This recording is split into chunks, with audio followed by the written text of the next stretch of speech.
Best advice you've received in real estate? Best advice has been always answer your phone.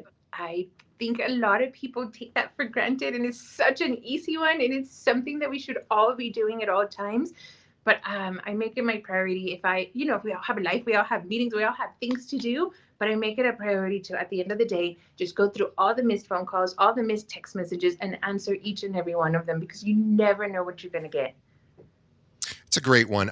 I love now too with the technology has evolved, at least on my iPhone. I don't know if Android users, I'm sure they have this as well.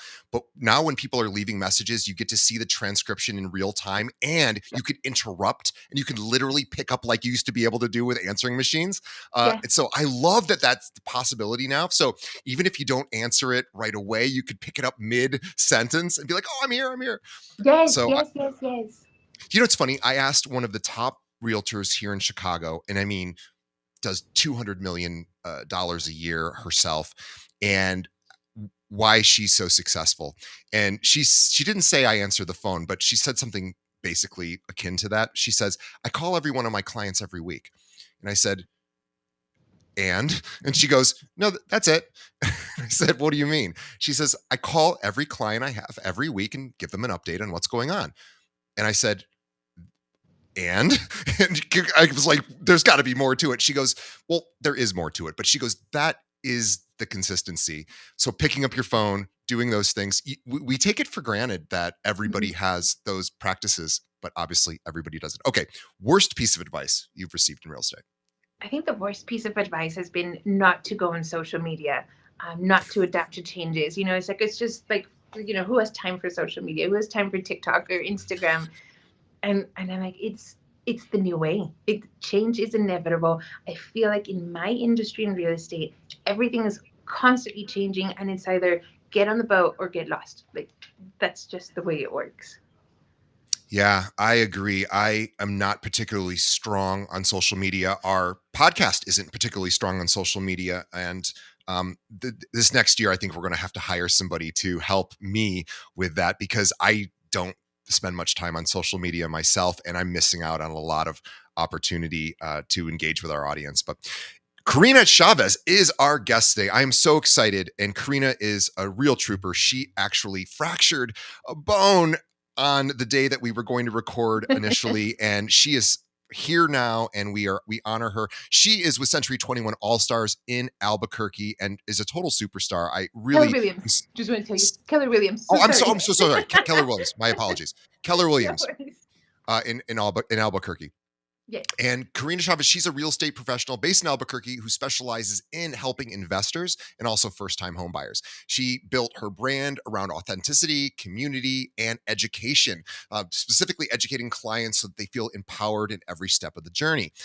Her work blends market knowledge with heart because buying a home is emotional as much as it is financial. I know this. I am doing this right now. I'm selling a home and buying a home and giving up that wonderful 3% loan that I no longer will have, but that is very emotional too.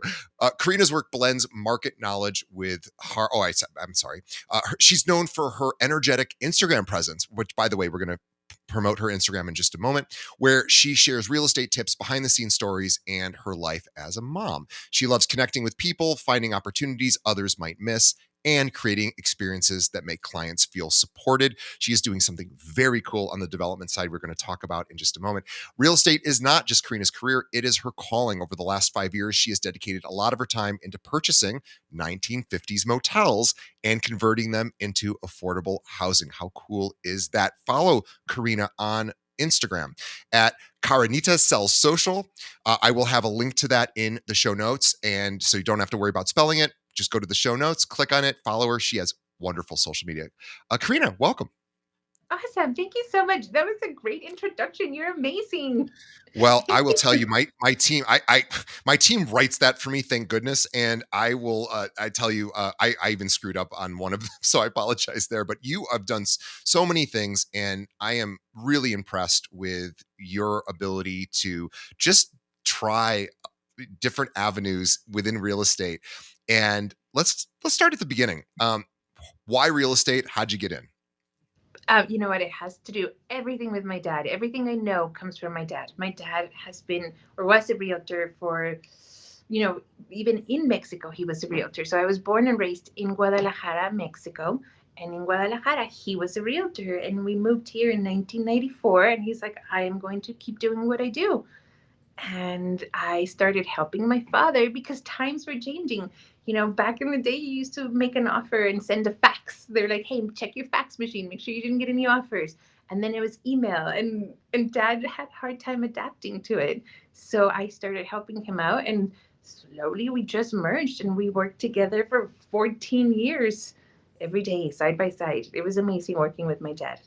He passed away last year, so I am now I'm it's personal. Now I really want to honor his memory and make it amazing. Well, that's a wonderful story. My condolences to Thank your you. loss, and obviously you had a special bond with your father. There's something Yeah, about daughters and fathers. There's a I special know. bond there, and the fact that you got to work with him and share your passions is really what a blessing.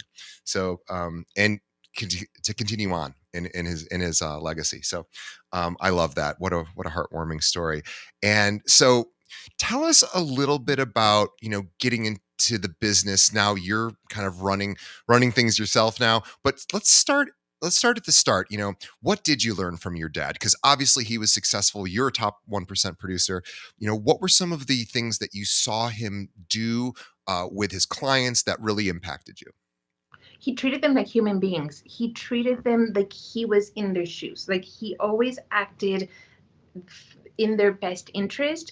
You know, and closing day, if they struggled or if they had any issues with appliances, my dad would give them a refrigerator. He's like, you know what? Like, this is what I want for my people. Like, you're not gonna, you did everything. You got to the finish line and let me take over the rest. Like, my dad was just amazing. He treated you like you were family. And Yeah. it was really cute because now I have like grandchildren, you know, like they're like, hey, your dad sold a house to my grandparents and now I'm getting those people and they're like they said that I can't go with anybody else but you, and they're so sweet because they are like family. And I do know tons of family members. I don't know, like I know the parents, the grandparents, the cousins, and then you go into these like families and you just absorb the entire family and they become your family. It's really Yeah. sweet. I bet you get a lot of invitations to functions and family events and Yes. weddings and all Yes. sorts of things. Yes, and I try to make them. I really do. Whenever, if I have a spot in my calendar, I will make time for them because it's really sweet to catch up. But sometimes I just send a gift because I still want to be a part of their family. Yeah, I love that. And I think that is a life well lived. When we talk about, legacy and building a career in real estate, that's the dream, right? So that for at least almost everybody I've ever met who's a realtor, they want those relationships with clients. The person that I'm purchasing, I just bought a new place from. I was asking him, he's been in the business 20 years, and he said, I have stood up in three people's weddings that I did not know before I started working with them. And I was like, wow, that's amazing. And he Isn't it goes, easy?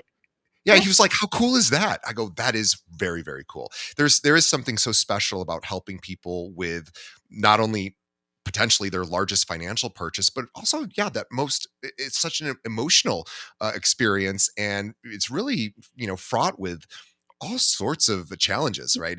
I know I'm going through it right now, even though my transactions have all gone super smoothly. It's still really stressful, and I'm an agent, and I mean I don't really know what I'm doing, but I'm doing it, and I'm going through it as an agent who doesn't know what he's doing, and I'm like, oh my god, now I understand why realtors get paid so much because like. I was stressing out the entire time. I would have to call my friends, go, what do I need to do here? What should I do? And that's the other thing about the realtor community that I'm getting from you is just and from your father is generosity. As you were mentioning, helping people like on their closing day. Um, Tell me more about generosity and sort of how you implement that in your practice. Well, you know how you spoke about the other realtor that she Yeah. touches base with her clients once a week. I spoil my clients 4 times a year. I will for Christmas, and all of them. Like all of a sudden, I have a closing, and I have the secret VIP list, but all of them are in the VIP list. Like I've never not had someone in the VIP list. And for Christmas, I'll send them poinsettias. Like I'll hand deliver. I have drivers that go and take poinsettias over to their door. Or we also do Dia de los Muertos because I am Latina and I don't celebrate Halloween, but I celebrate Dia de los Muertos. Day of the So I Dead. deliver, Yes. yeah, I will deliver a candle to them and say, hey, I hope you have an amazing Dia de los Muertos season. Please remember your past loved ones. Or I'll send them pies for Thanksgiving. So I really try to spoil them. You could have bought a house from me 10 years ago and you're still hearing from me because I still care about you, because you're still my client. You're still my friend.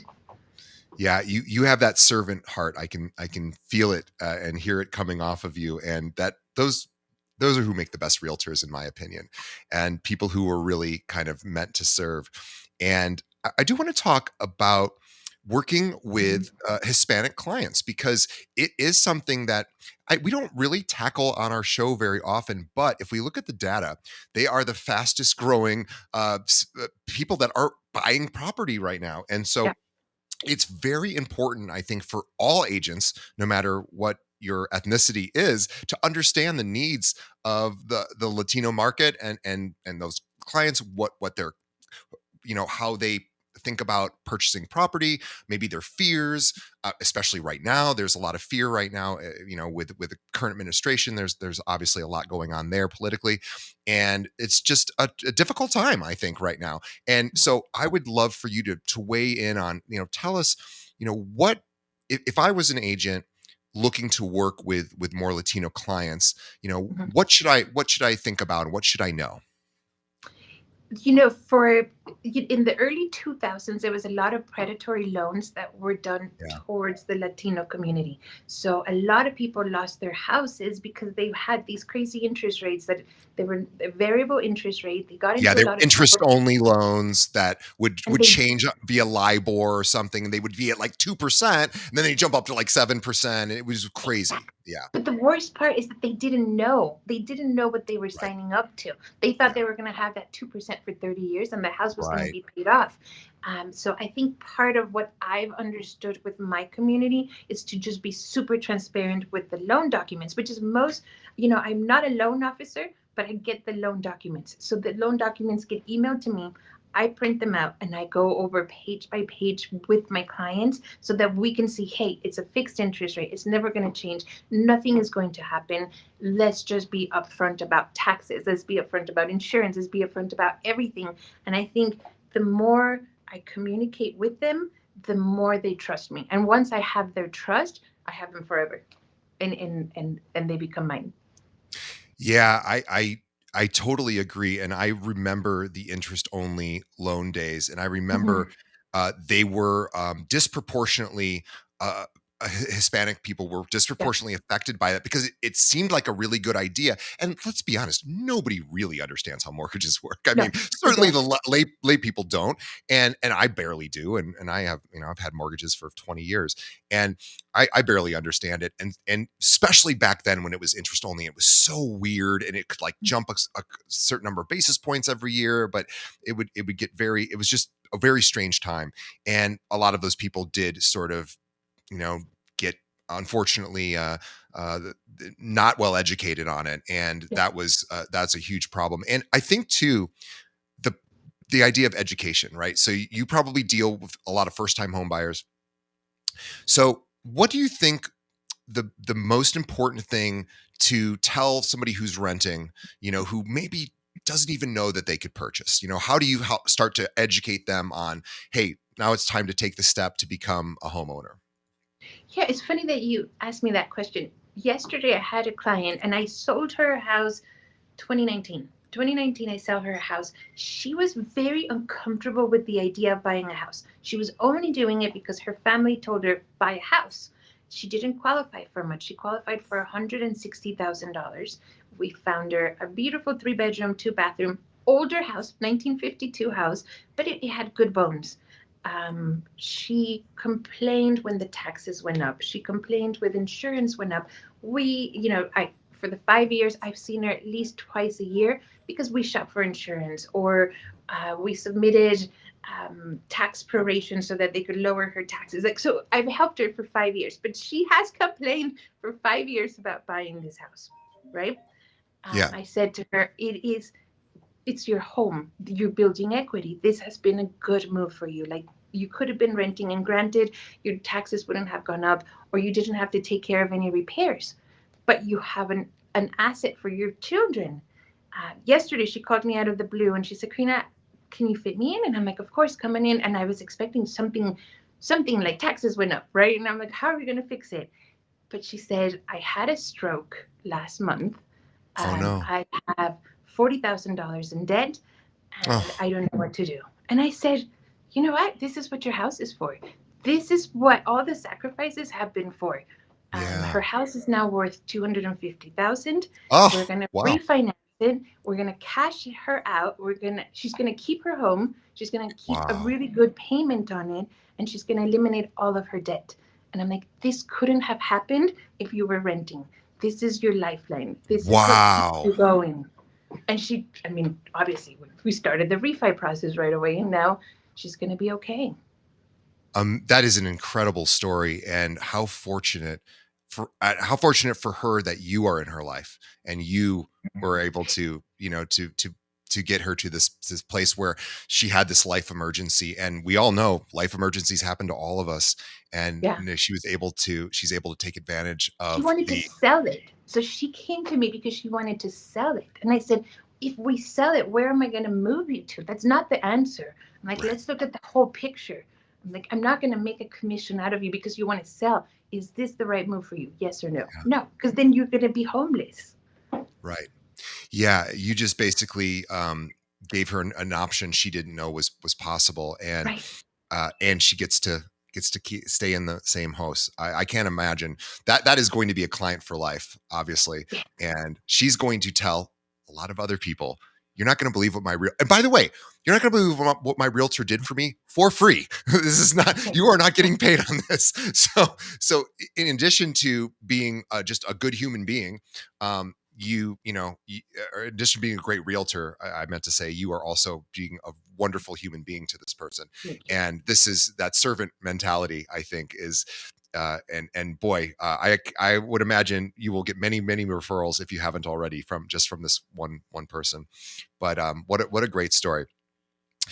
So let's talk about motels, because I think this is such a cool thing that you were doing. Tell us about the problem that you're solving with motels.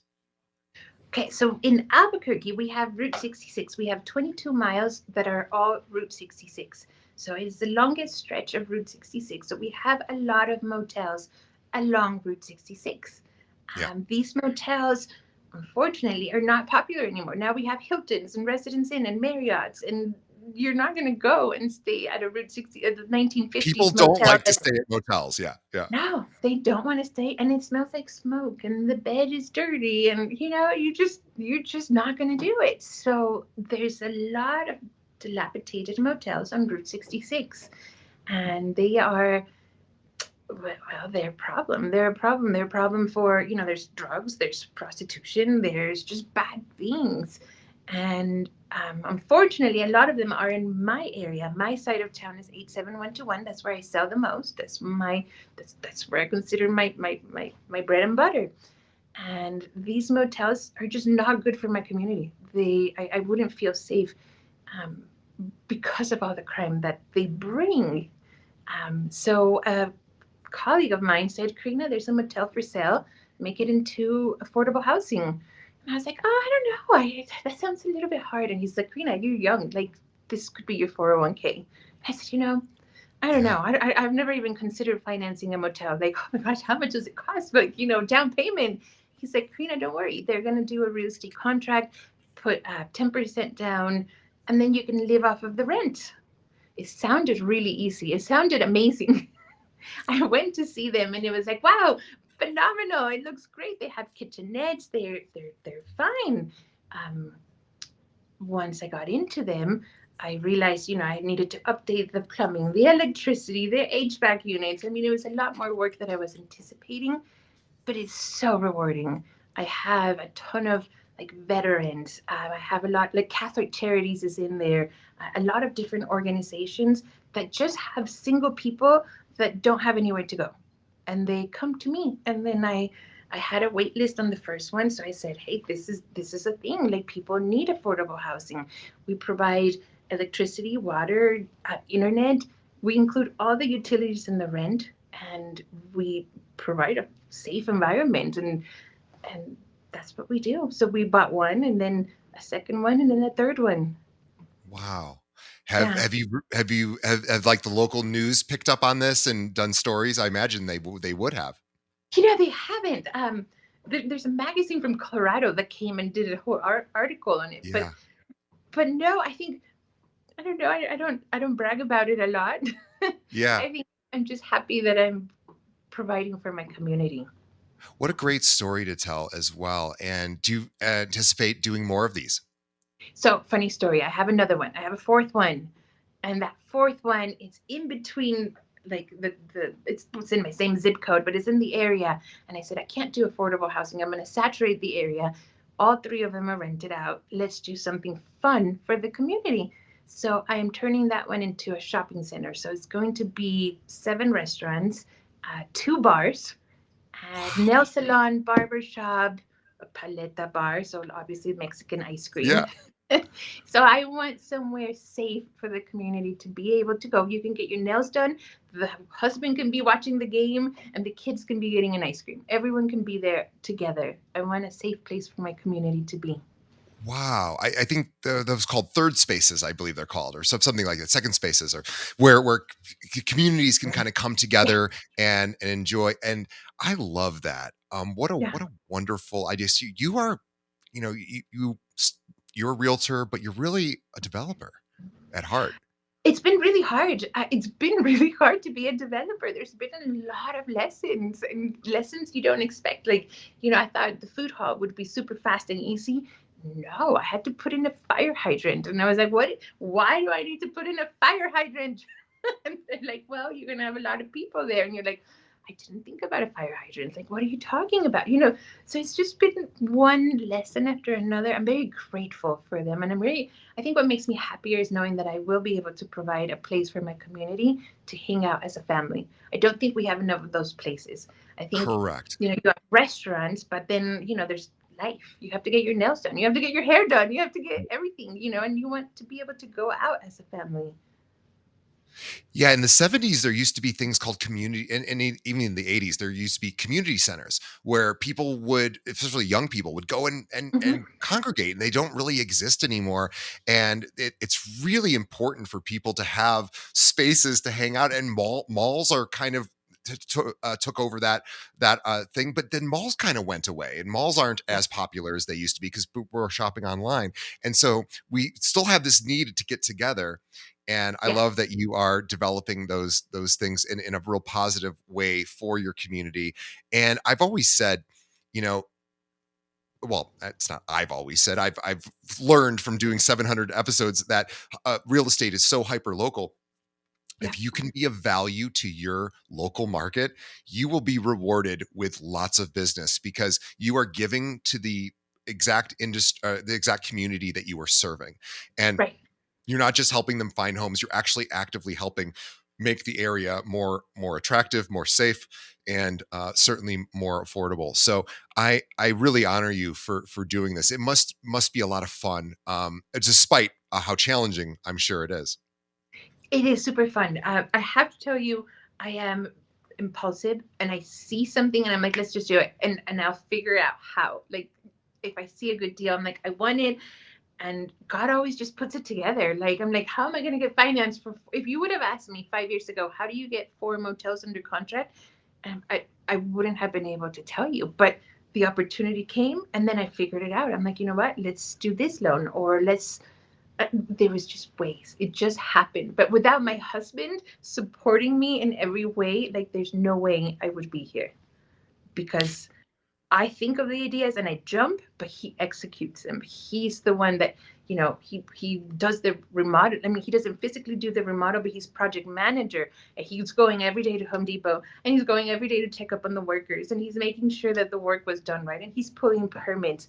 And me, I think about it, but I don't do it. Well, and now you are an investor. Now you are somebody who is investing into your community. And I think that, and it's where you live, it's where you work. I think that is just such a powerful message for agents to really think about, how do I become more visible in my community? Well, you do things like this, Yeah. and these are big swings. You're taking a big swing, and you've done it. And obviously, not everyone can take those big swings, but you can take small swings as well. Yeah. You could become valuable and be of service to an organization within your community. You can volunteer. You can give back in lots of different ways. But I've always thought that that would be really the most rewarding part of being an agent, is to sort of, how do I beautify my community? The How do I make community. it Yeah. a more enjoyable place to live? Um, let's just go back into sort of client care. So you said 4 times a year you're delivering, spoiling your clients, giving them items of value, gifts, etc. Um, how do what percentage of your business right now is referral? I'm curious.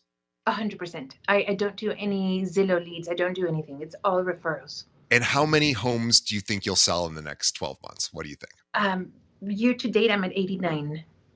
Unbelievable. Yeah. So you that is unbelievable. And that does not happen overnight, obviously. So what do you think? And you've seen agents come and go. You've seen Yeah. agents succeed, some not succeed, and you've obviously got great lessons from your father. What do you think is, in treating them like family? Of course, you had mentioned earlier, but what do you think are some of the other things you're doing that really, really add value, so that you get 89 people calling you, or maybe you're calling them Yeah. saying, I No. want to work with you? Yeah, My this year. phone rings, and this is what I'm telling you. You do, if you do a good job, if you do an honest work, people will come to you. People will refer you. I don't.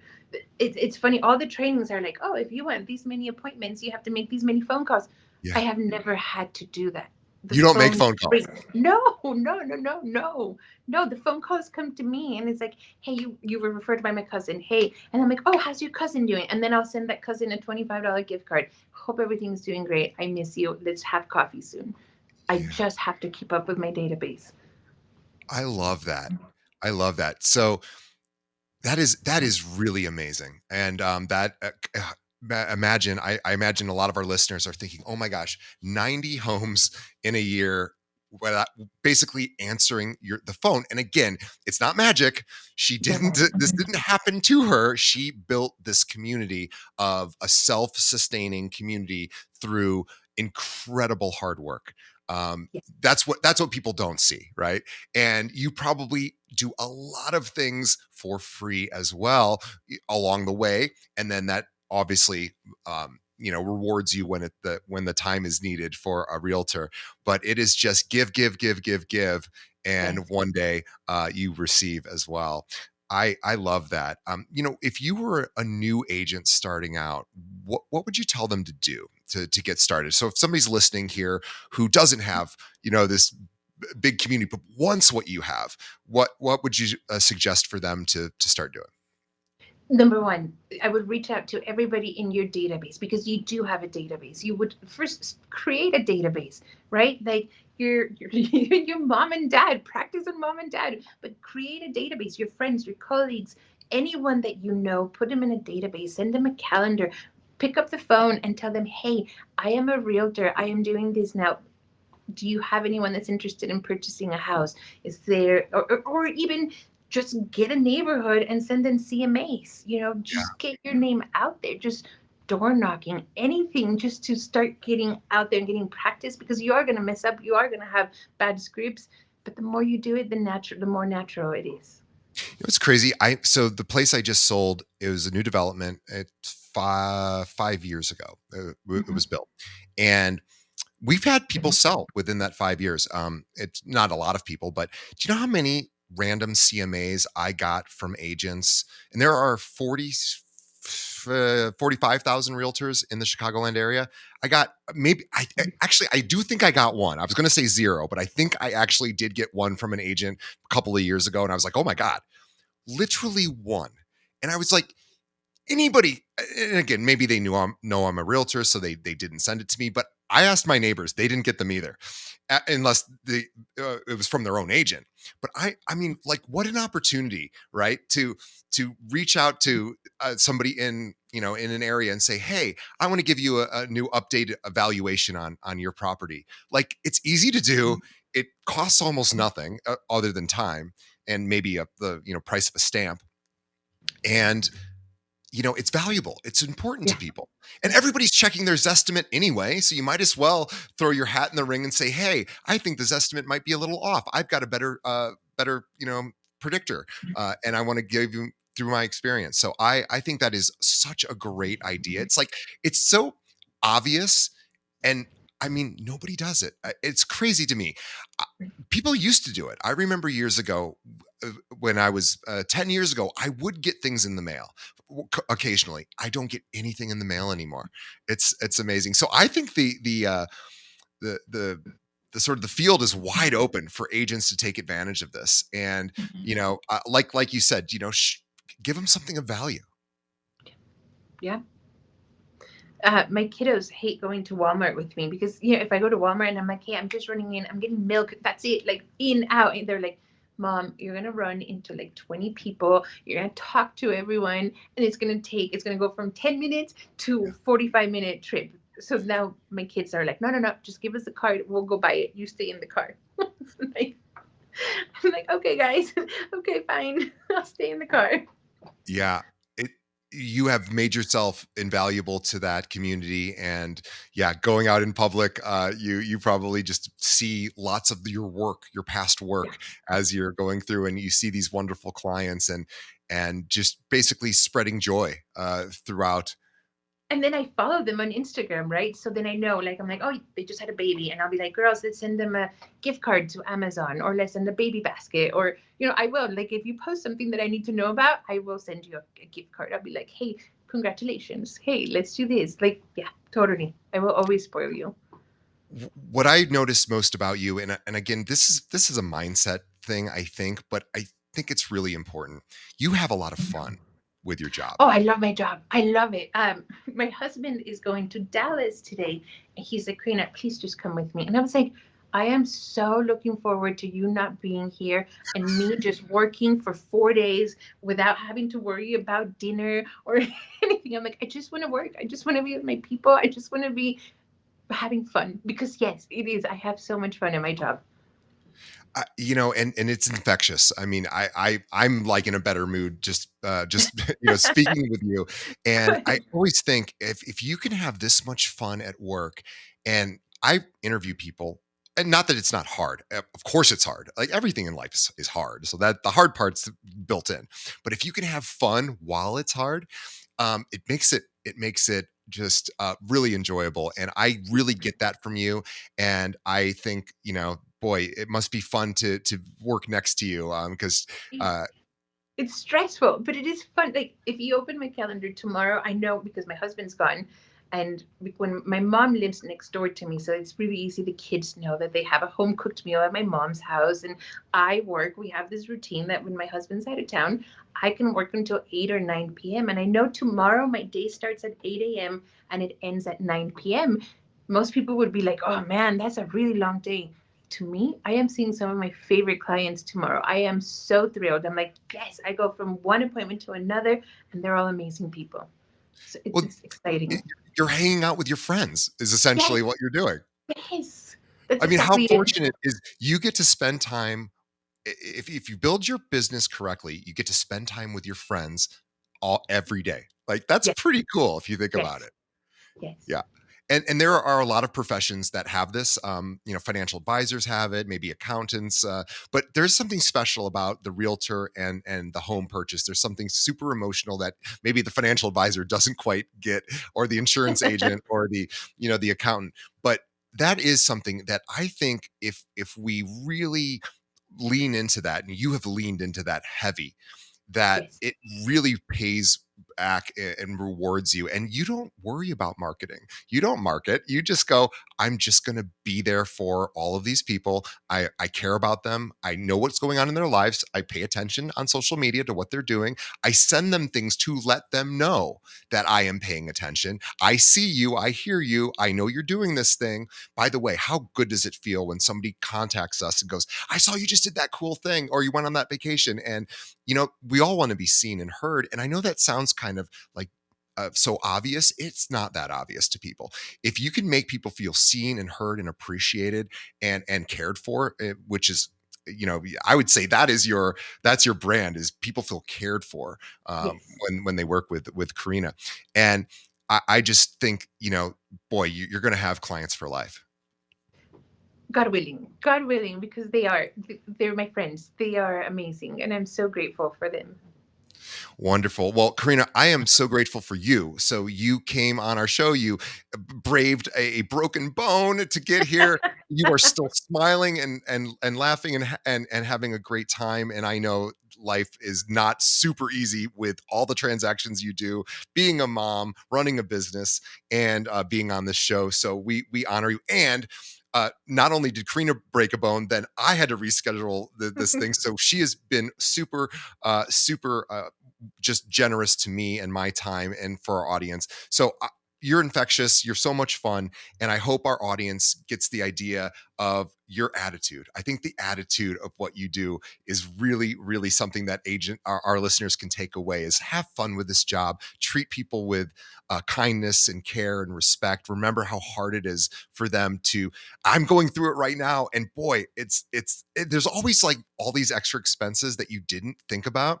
And I'm in the business and I'm like, oh my God, there's all these extra expenses that I didn't even know about. And I'm like, oh, it's so stressful. So remember that as people are going through, especially first time home buyers, and think about, how to meet those needs and how to make sure that they know what's coming up, and care for them like Karina and her father have done. And you will build an amazing career, and you will eventually have 90 homes a year from people just calling you. And again, I love that your marketing spend is zero. I think that says everything right there. My marketing spend is zero. And well, it's not really zero because you're of course giving away gifts and stuff, but you are not actively going out looking for business, so it is zero, I guess. Your client appreciation obviously has a budget to it, but your marketing spend, yeah, is zero, and that is, I can't even uh, I can't even think of another a, a way to say how incredible of a business that must be. So well done. And we are so happy for you. And again, all of our listeners, this is what you want in your business. If you want this kind of relationship with your clients, this can happen. This is possible. And then you can go out and be a developer and convert motels into livable spaces for affordable housing. You can do really cool, fun things if you take care of your people and your community. So, Karina, thank you so much for being on the podcast. I want everybody to follow Karina on Instagram. Karinita Sells SoCal is, No, it's Chavez Team Realtors. oh, I'm sorry. Did I have the wrong one? I think you do, my friend. It's Chavez Team Realtors. We will fix that in post production. Travis Team Realtors. Yeah, Yeah, my Chavez. apologies. I somehow got it wrong. Yeah, you're not in SoCal. Why did I say that? You're in Albuquerque. Sorry about that, everyone. God, I don't know how I did that. My sincere apologies. Well, we are super excited that you were here on the show, and we will get your correct Instagram link out to all of our audience. And thank you so much, and thank you to our listeners on behalf of Karina and myself, and on behalf of our listeners. Thank you, Karina, for your time today, and we will see everybody on the next episode. Thanks, Karina. Thank you so much, guys.